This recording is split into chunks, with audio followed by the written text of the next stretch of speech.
कि being a मुस्लिम कोई शख्स जिस तरह उसने 295A और 295C का मजाक उड़ाया है, इस तरह तो हो ही नहीं सकता ना कि मुसलमान ऐसे करे।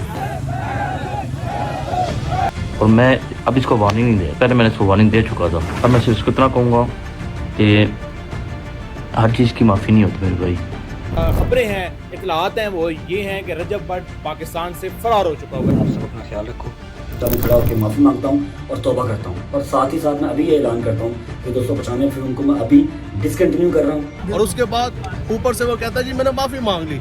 ये तो इसी तरह ही है कि आप जनाब 1000 बंदे मारे और उसके बाद आप कह दें कि मैंने माफी मांग ली। ये जो रंग बिरंगे यूट्यूबर है ना, मैं उनको फॉलो नहीं कर रही। जो यूट्यूब पे हो रहा है ना वो सोसाइटी की डिपिक्शन है, ना वो हमारी मॉरल एथिक्स को कहीं से। उसने कहा कि ये मेरे उस्ताद सिद्धू साहब, सिद्धू क्या नाम था उसका, सिद्धू मेरे उस्ताद ते भी लगी सी 295 थे, मेरे ते लगी 295 थे, मेरे ते लगी। इस वीडियो में मैं तुम्हें इस कंट्रोवर्सी के बारे में कुछ ऐसी चीजें बताने जा रहा हूं जो शायद तुम्हें पता भी ना हो। ये कोई पहली बार नहीं है जब रजब भट्ट किसी कंट्रोवर्सी में पड़ा है। उसका करियर कंट्रोवर्सी से भरा पड़ा है। यानी रजब भट्ट का कंट्रोवर्सीज में आना अजीब नहीं है, अजीब तब होता है जब वो कंट्रोवर्सीज में नहीं आ रहा होता। अब की बार कंट्रोवर्सी इतनी खतरनाक है कि उसकी जान भी जा सकती है। लेकिन सवाल ये है कि रजब के साथ ही ऐसा क्यों होता है, वो आए दिन कंट्रोवर्सीज में क्यों पड़ जाता है? ऐसा क्या है जो आप लोग नहीं जानते? वो कहते हैं ना, sometimes one moment can change your life.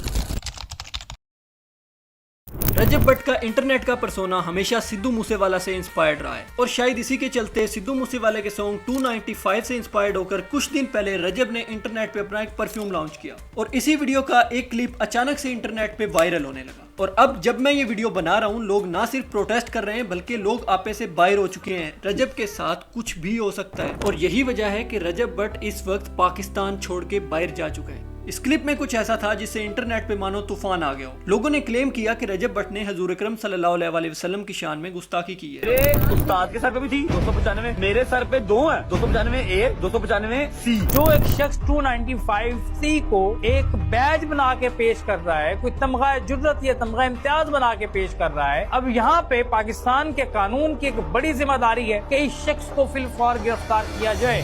Jin sections का रजब ने अपनी इस वीडियो में नाम लिया वो कोई आम सेक्शंस नहीं थे, क्योंकि सेक्शन 295A तब लगता है जब आप अपने वर्ड्स, राइटिंग या एक्शन से लोगों के रिलीजियस बिलीफ्स को हर्ट करते हैं। इसी तरह सेक्शन 295C तब लगता है जब आप प्रॉफिट सल्लल्लाहु अलैहि वसल्लम पे इंसल्टिंग कमेंट्स पास करते हैं। लोगों ने कहा कि रजब ना सिर्फ सेक्शंस का मजाक बना रहा है बल्कि अभी तक इतना कुछ करने के बाद आजाद कैसे घूम रहा है। पाक जगह पे खड़ा होकर ये हलफ देता हूँ कि मैंने कुछ भी इंटेंशनली नहीं किया। पहले भी माजरत की है, एक बार फिर माजरत करता हूँ, अपने दिलों को मेरे लिए साफ करना।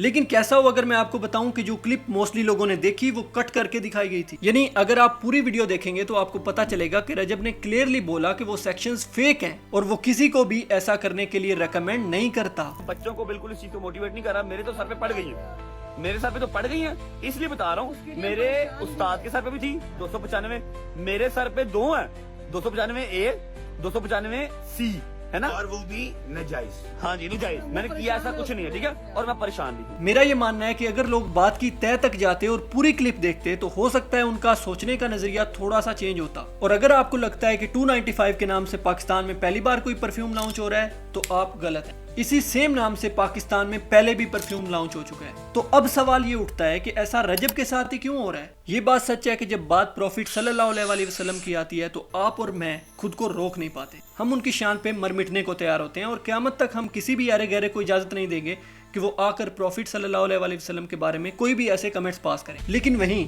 ये चीज भी जानना जरूरी है कि क्या सामने वाले ने ऐसा कुछ किया भी है या नहीं। क्या आपको वाकई में लगता है कि एल्गोरिदम को एल्गोरिथम बोलने वाले रजब भट्ट को सही में पता होगा कि 95A और 95C क्या है और इसके कॉन्सिक्वेंसेस क्या हो सकते हैं? पहले ये जानना जरूरी है कि क्या कोई अपनी जाती दुश्मनी निकालने के लिए मेरे और आपके रिलीजन को तो यूज नहीं कर रहा। क्या वाकई में उसकी इंटेंशन ये थी, या कोई थर्ड पार्टी मेरे और आपके जज्बात का यूज कर रही ताकि वो जो वो खुद करना चाहते हैं वो आपसे करवाएं। और अगर आपको लगता है कि रजब भट्ट वो अकेला केस है जहां चीजों को समझने से पहले ही रिएक्शन दिया जा रहा है तो आप फिर गलत हैं। पाकिस्तान की हिस्ट्री में पहले भी ऐसा बहुत बार हो चुका है जहां लोगों ने अपनी जाती दुश्मनी निकालने के लिए ब्लास्फेमी का यूज किया। ब्लास्फेमी के नाम पर लोगों को कत्ल किया गया, लेकिन बात जब उसी चीज को कोर्ट में प्रूव करने की आई तो कोर्ट को कोई एविडेंस दिए ही नहीं गए। वीडियो का मकसद ये है कि इस्लाम ही वो रिलीजन है जो हमें कहता है कि पहले मामले की तह तक जाओ और फिर कोई फैसला करो, लेकिन जब बात उसी दीन को डिफेंड करने की आती है तो लोग उसी दीन की तालीमात को भूल जाते हैं और मामले को सही तरह जाने बगैर बड़े बड़े कदम उठा देते हैं। मेरे नजदीक अगर रजब भट्ट पे कोई FIR होनी चाहिए तो वो दिमाग ना होने की होनी चाहिए। वो बिना सोचे समझे कैमरे पे आकर कुछ भी बोल देता है जिससे लोग कुछ भी समझ लेते हैं और फिर कुछ भी हो जाता है। और ये पहली बार नहीं है जब रजब के कुछ भी बोलने से लोगों के रिलीजियस बिलीव्स हर्ट हुए हों। अभी कुछ ही दिन पहले क्रिश्चियन कम्युनिटी से भी रजब को कुछ ऐसा ही रिएक्शन मिला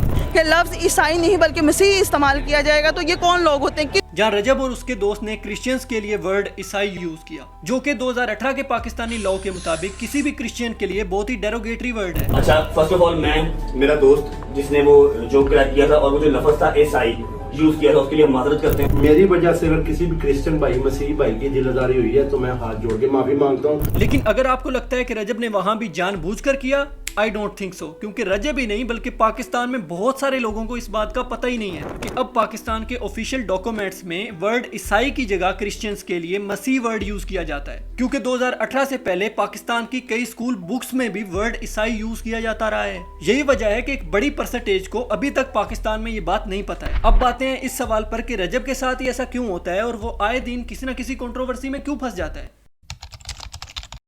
नंबर 1, रजब को फेम इतने शॉर्ट पीरियड में मिला कि उसे पता ही नहीं है उसे हैंडल कैसे करना है। पब्लिक के सेंटीमेंट्स किस चीज से हर्ट हो सकते हैं, किससे नहीं, उसको पता ही नहीं है। पब्लिक के सामने क्या बोलना है क्या नहीं, ही डजंट नो।